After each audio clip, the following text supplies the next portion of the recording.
Hola errantes, benvidos, gracias por estar aí de novo.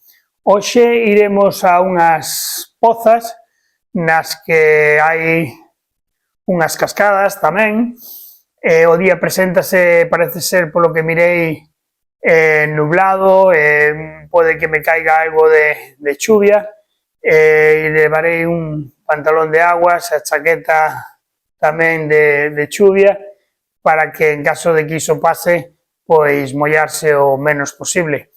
En sí se mollará será a andoriña, pero bueno, o máis perigoso é a estrada, como ben sabedes, na estrada cando chove soen florecer eses residuos que hai no asfalto e tende a ser un poquinho máis perigosa, polo que habrá que ter un poquinho máis de cuidado e a ver que é o que pasa.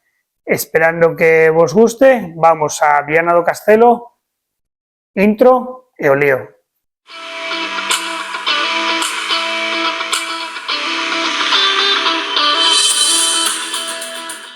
Ben, saio do municipio do Rosal pola Nacional 552 para logo cruzar a ponte internacional e seguir sempre pola Nacional 13.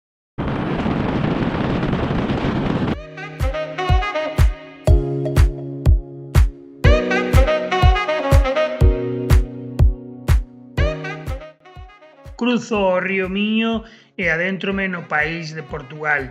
Sigo a Nacional 13 que nace en Oporto e termina en Valença do Miño, unha nacional que ten máis de 100 km e vai sempre pola costa atlántica. Aparece a chuvia, empeza a caer con algo de forza, paro en Seixas e mentras cae algo de auga, acércome para observar dende lonxe a igrexa de San Bento ou San Benito. En xullo botan uns fogos de luces en memoria desta festividade. Dispóñeme a sair, parece que escampou un pouco. Xusto neste momento aparece un afiador.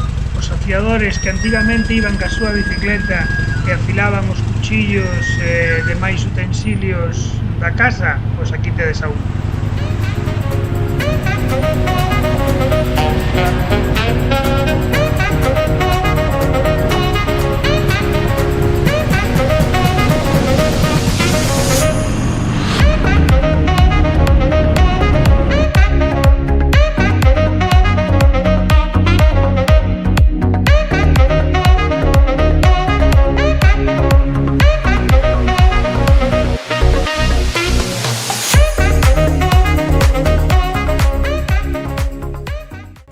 Cruzo a ponte do río Coura, estou no concello de Camiña, estou chegando a un lugar con moi boas vistas, o Monte Tecla de frente, pertence ao concello da Guarda, que está no suroeste de Galicia, en España, e eu, pois nada, continuo pola Nacional 13 hacia Viana do Castelo.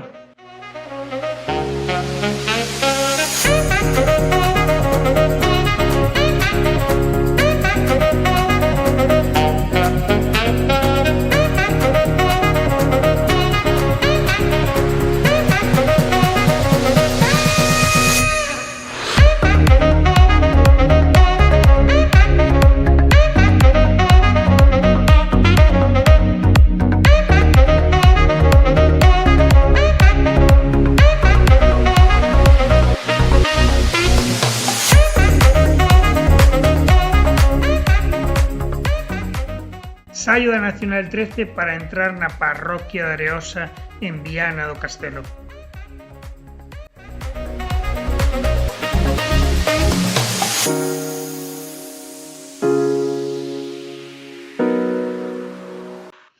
E entro no barrio de Boaviaxen e encóntrome unha capela e unha quinta. A quinta antigamente era unha mansión do século XVI e a capela era do ano 1592. E continuo para chegar á cascada do Pego que fai esas dúas grandes pozas.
chego á primeira poza.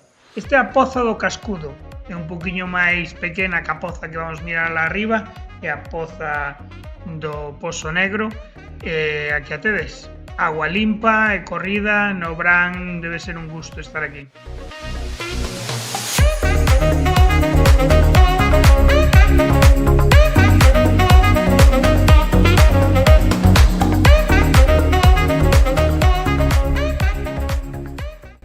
E se vos fijades, xa na antigua poza observamos como había vestigios de muiños de auga, e aquí pois volve a pasar o mesmo, non? Antigamente pois era un medio de subsistir ca colleita de millo e centeno para producir parte do alimento.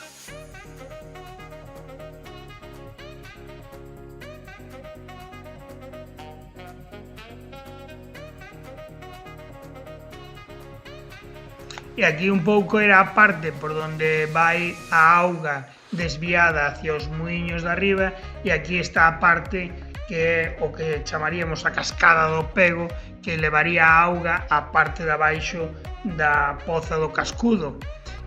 Era unha forma que faíamos para desviar a auga hacia os muiños, un traballo bastante duro polas pedras, e logo pois aquí tedes a cascada do Pego, que é a que fai que haya tamén esta poza, que é a Poza do Pozo Negro.